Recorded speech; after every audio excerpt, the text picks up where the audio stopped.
शांति। आज 22 फरवरी 2024 बाबा के ये महावाक्य हैं। मीठे बच्चे, इस शरीर से जीते जी मरने के लिए अभ्यास करो। मैं भी आत्मा, तुम भी आत्मा। इस अभ्यास से ममत्व निकल जाएगा। प्रश्न है, सबसे ऊंची मंजिल कौन सी है? उस मंजिल को प्राप्त करने वालों की निशानी क्या होगी? उत्तर है, सभी देहधारियों से ममत्व टूट जाए, सदा भाई भाई की स्मृति रहे। यही है ऊंची मंजिल। इस मंजिल पर वही पहुंच सकते हैं जो निरंतर देही अभिमानी बनने का अभ्यास करते हैं। अगर देही अभिमानी नहीं तो कहीं ना कहीं फंसते रहेंगे, या अपने शरीर में या किसी न किसी मित्र संबंधी के शरीर में। उन्हें कोई की बात अच्छी लगेगी या कोई का शरीर अच्छा लगेगा।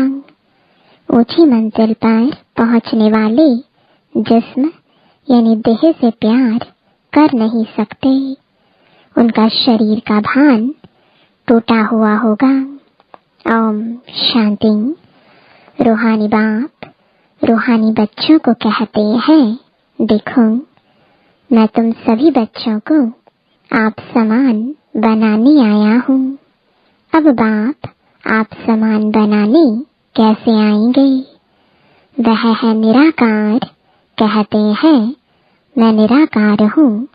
तुम बच्चों को आप समान अर्थात निराकारी बनाने, जीते जी मरना सिखलाने आया हूँ। बाप अपने को भी आत्मा समझते हैं ना? इस शरीर का भान नहीं है। शरीर में रहते हुए भी शरीर का भान नहीं है। यह शरीर उनका तो नहीं है ना? तुम बच्चे भी इस शरीर का भान निकाल दो। तुम आत्माओं को ही मेरे साथ चलना है। यह शरीर जैसे मैंने लोन लिया है, वैसे आत्माएं भी लोन लेती हैं पाठ बजाने लिए। तुम जन्म जन्मांतर शरीर लेते आए हो। अब जैसे मैं जीते जी इस शरीर में हूँ, परंतु हूँ तो न्यारा अर्थात मरा हुआ। मरना शरीर छोड़ने को कहा जाता है। तुमको भी जीते जी इस शरीर से मरना है। मैं भी आत्मा, तुम भी आत्मा। तुमको भी मेरे साथ चलना है या यहाँ ही बैठना है। तुम्हारा इस शरीर में जन्म जन्मांतर का मोह है। जैसे मैं अशरीरी हूँ, तुम भी जीते जी अपने को अशरीरी समझो। हमको अब बाबा के साथ जाना है। जैसे बाबा का यह पुराना शरीर है, तुम आत्माओं का भी यह पुराना शरीर है। पुरानी जुत्ती को छोड़ना है। जैसे मेरा इसमें ममत्व नहीं है, तुम भी इस पुरानी जुत्ती से ममत्व निकालो। तुमको ममत्व रखने की आदत पड़ी हुई है। हमको आदत नहीं है। मैं जीते जी मरा हुआ हूँ। तुमको भी जीते जी मरना है, मेरे साथ चलना है। तो अब यह प्रैक्टिस करो। शरीर का कितना भान रहता है, बात मत पूछो। शरीर रोगी हो जाता है तो भी आत्मा उसको छोड़ती नहीं है। इससे ममत्व निकालना पड़े। हमको तो बाबा के साथ जाना जरूर है। अपने को शरीर से न्यारा समझना है। इसको ही जीते जी मरना कहा जाता है। अपना घर ही याद रहता है। तुम जन्म जन्मांतर से इस शरीर में रहते आए हो, इसलिए तुमको मेहनत करनी पड़ती है। जीते जी मरना पड़ता है। मैं तो इसमें आता ही टेम्परेरी हूँ। तो मरकर चलने से अर्थात अपने को आत्मा समझकर चलने से कोई भी देहधारी में ममत्व नहीं रहेगा। अक्सर करके किसी न किसी का किसी में मोह हो जाता है। बस उनको देखने बगैर रह नहीं सकते। यह देहधारी की जात एकदम उड़ा देनी चाहिए, क्योंकि बहुत बड़ी मंजिल है। खाते पीते जैसे कि इस शरीर में हो ही नहीं। यह अवस्था पक्की करनी है, तब 8 रत्नों की माला में आ सकते हैं। मेहनत बगैर थोड़े ही ऊंच पद मिल सकता है। जीते जी देखते हुए समझें कि मैं तो वहाँ का रहने वाला हूँ। जैसे बाबा इसमें टेम्परेरी बैठा है, ऐसे अब हमको भी घर जाना है। जैसे बाबा का ममत्व नहीं है, वैसे हमको भी इसमें ममत्व नहीं रखना है। बाप को तो इस शरीर में बैठना पड़ता है। तुम बच्चों को समझाने लिए तुमको अब वापस चलना है, इसलिए कोई देहधारी में ममत्व ना रहे। यह फलानी बहुत अच्छी है, मीठी है, आत्मा की बुद्धि जाती है ना। बाप कहते हैं शरीर को नहीं आत्मा को देखना है। शरीर को देखने से तुम फंस मरेंगे। बड़ी मंजिल है। तुम्हारा भी जन्म जन्मांतर का पुराना ममत्व है। बाबा का ममत्व नहीं है, तब तो तुम बच्चों को सिखलाने आया हूँ। बाप खुद कहते हैं मैं तो इस शरीर में नहीं फंसता हूँ, तुम फंसे हुए हो। मैं तुमको छुड़ाने आया हूँ। तुम्हारे 84 जन्म पूरे हुए, अब शरीर का भान निकालो। देही अभिमानी होकर न रहने से तुम कहीं न कहीं फंसते रहेंगे। कोई की बात अच्छी लगेगी, कोई का शरीर अच्छा लगेगा, तो घर में भी उनकी याद आती रहेगी। जिस्म पर प्यार होगा तो हार खा लेंगे।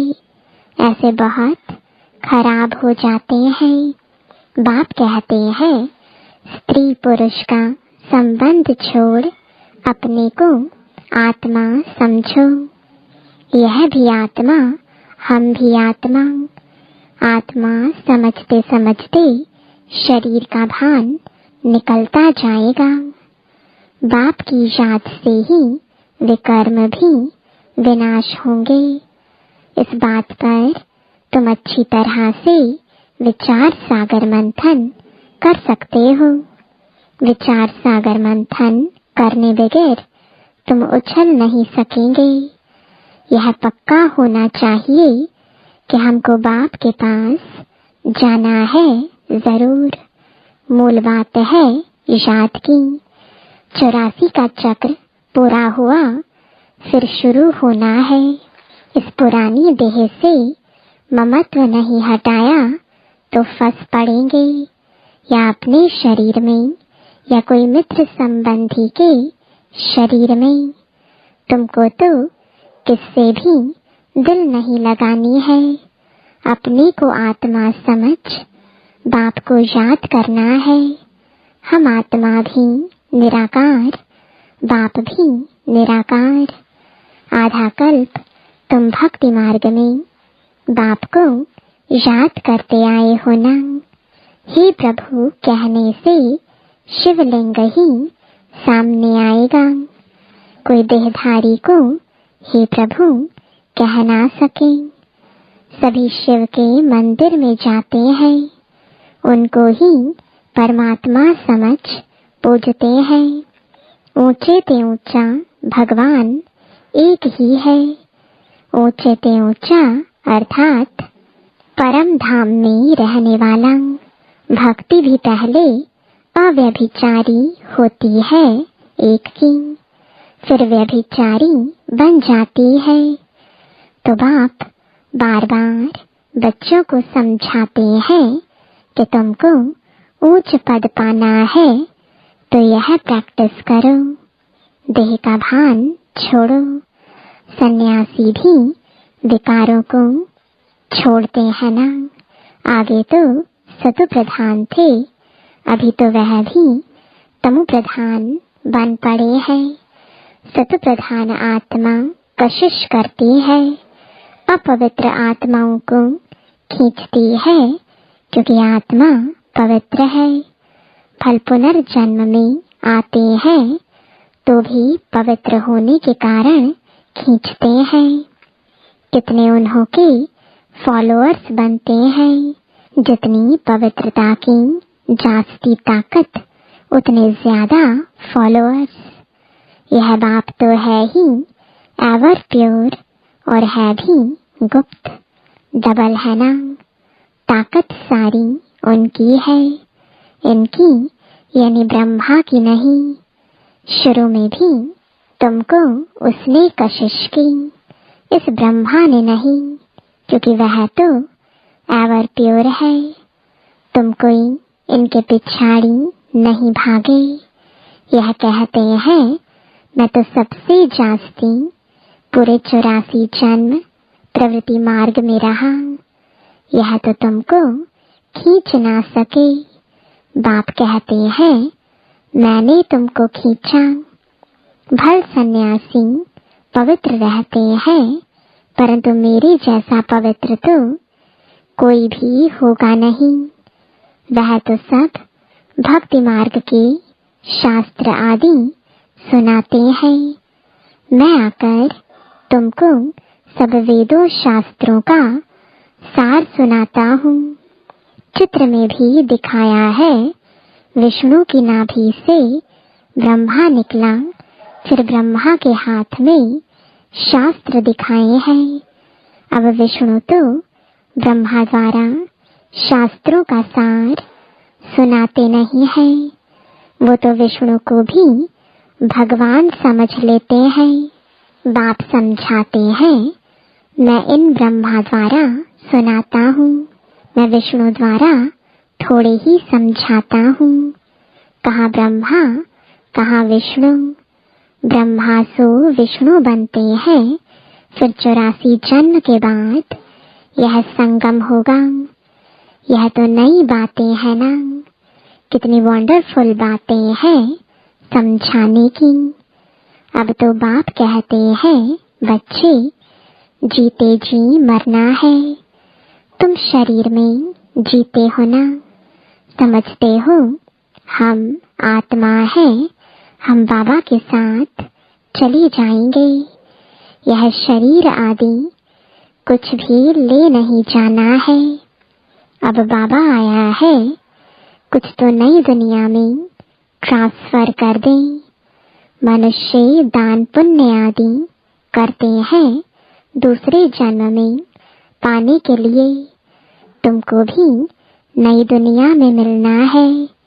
यह भी करेंगे वही जिन्होंने कल्प पहले किया होगा।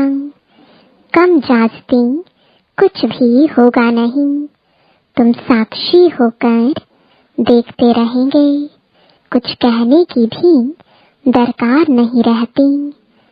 फिर भी बाप समझाते हैं जो कुछ करते हैं तो उसका भी अहंकार नहीं आना चाहिए।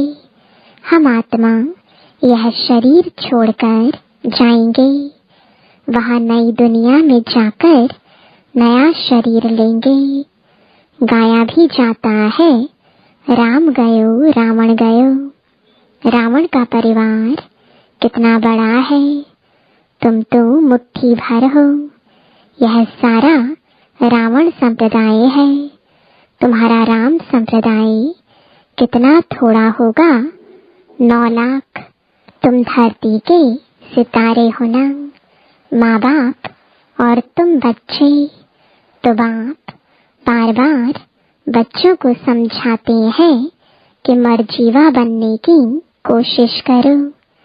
अगर किसको देखकर बुद्धि में आता है यह बहुत अच्छी है, बहुत मीठा समझाती है, यह भी माया का वार होता है।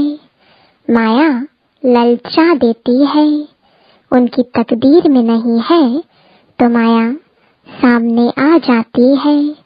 कितना भी समझाओ तो गुस्सा लगेगा। यह नहीं समझते हैं कि यह देह अभिमान ही काम करा रहा है। अगर ज्यादा समझाते हैं तो टूट पड़ते हैं, इसलिए प्यार से चलाना पड़ता है। किससे दिल लग जाता है तो बात मत पूछो, पागल हो जाते हैं।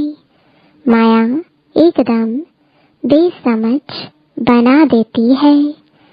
इसलिए बाप कहते हैं कभी कोई के नाम रूप में नहीं फंसना। मैं आत्मा हूँ और एक बाप जो विदेही है उनसे ही प्यार रखना है। यही मेहनत है। कोई भी देह में ममत्व ना हो। ऐसे नहीं घर में बैठे भी वह ज्ञान देने वाली याद आती रहे। बड़ी मीठी है, बहुत अच्छा समझाती है। अरे मीठा तो ज्ञान है, मीठी आत्मा है। शरीर थोड़े ही मीठा है, बात करने वाली भी आत्मा है। कभी भी शरीर पर आशिक नहीं होना है।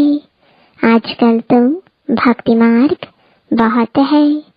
आनंदमयी माँ को भी माँ माँ करते याद करते रहते हैं। अच्छा, बाप कहाँ है? वर्षा बाप से मिलना है या माँ से? माँ को भी पैसा कहाँ से मिलेगा? सिर्फ माँ माँ कहने से जरा भी पाप नहीं कटेंगे। बाप कहते हैं माँ में कम याद करो, नाम रूप में नहीं फंसना है और ही पाप हो जाएगा, क्योंकि बाप का नाफरमान बरदार बनते हो। बहुत बच्चे भूले हुए हैं। बाप समझाते हैं मैं तुम बच्चों को लेने आया हूँ, सो जरूर ले जाऊंगा। इसलिए मेरे को याद करो। एक मुझे याद करने से ही तुम्हारे पाप कटेंगे। भक्ति मार्ग में बहुतों को याद करते आए हो, परंतु बाप बगैर कोई काम कैसे होगा?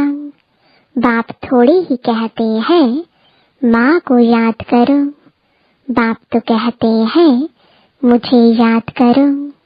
पतित पावन मैं हूँ, बाप के डायरेक्शन पर चलो।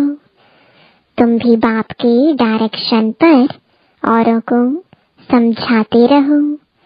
तुम थोड़े ही पतित पावन ठहरे। याद एक को ही करना है। हमारा तो एक बाप, दूसरा ना कोई। बाबा हम आप पर ही वारी जाएंगे। वारी जाना तो शिव बाबा पर ही है और सबकी याद छूट जानी चाहिए। भक्ति मार्ग में तो बहुतों को याद करते रहते हैं। यहाँ तो एक शिव बाबा, दूसरा ना कोई। फिर भी कोई अपनी चलाते हैं तो क्या गति सदगति होगी।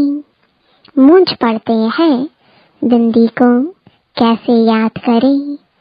अरे तुमको अपनी आत्मा याद है ना कि मैं आत्मा हूँ। वह भी बिंदी रूप ही है, तो तुम्हारा बाप भी बिंदी है। बाप से वर्षा मिलता है, माँ तो फिर भी देहधारी हो जाती है। तुमको विदेही से ही वर्षा मिलना है, इसलिए और सब बातें छोड़ एक से बुद्धि योग लगाना है। अच्छा, मीठे मीठे सिके लदे बच्चों प्रति माता पिता बाप दादा का याद प्यार और गुड मॉर्निंग। रूहानी बाप की रूहानी बच्चों को नमस्ते, रूहानी बच्चों की रूहानी बाप दादा को गुड मॉर्निंग और नमस्ते। धारणा के लिए मुख्य सार है, पहला, शरीर का भान खत्म करने के लिए चलते फिरते अभ्यास करना है, जैसे कि इस शरीर से मरे हुए हैं, न्यारे हैं, शरीर में है ही नहीं। बिगर शरीर आत्मा को देखो। दूसरा, कभी भी किसी के शरीर पर तुम्हें आशिक नहीं होना है। एक विदेही बाप से ही प्यार रखना है, एक से ही बुद्धि योग लगाना है। वरदान है, सेवा और स्व पुरुषार्थ के बैलेंस द्वारा ब्लेसिंग प्राप्त करने वाले कर्मयोगी भव। कर्मयोगी अर्थात कर्म के समय भी योग का बैलेंस हो। सेवा अर्थात कर्म और स्व पुरुषार्थ अर्थात योग युक्त इन दोनों का बैलेंस रखने के लिए एक ही शब्द याद रखो कि बाप करावनहार है और मैं आत्मा करनहार हूँ। यह एक शब्द बैलेंस बहुत सहज बनाएगा और सर्व की ब्लेसिंग मिलेगी। जब करनहार के बजाय अपने को करावनहार समझ लेते हो तो बैलेंस नहीं रहता और माया अपना चांस ले लेती है। स्लोगन है, नजर से निहाल करने की सेवा करनी है,